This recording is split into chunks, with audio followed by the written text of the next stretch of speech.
Mura. Ah, ang mahal eh. Yan ang mura. Yan ganda. Ito.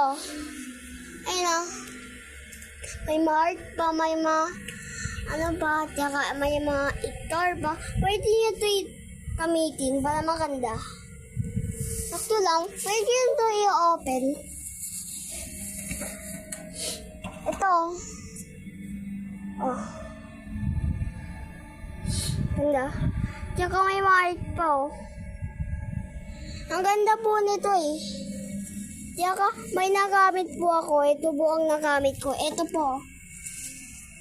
Ito ba po? Oh. Ayun po. Oh. Okay. Ibalik na natin. Tsaka ilakay natin ito doon. Baka matila. Ayan. Ayan. Okay na. Okay, bye-bye.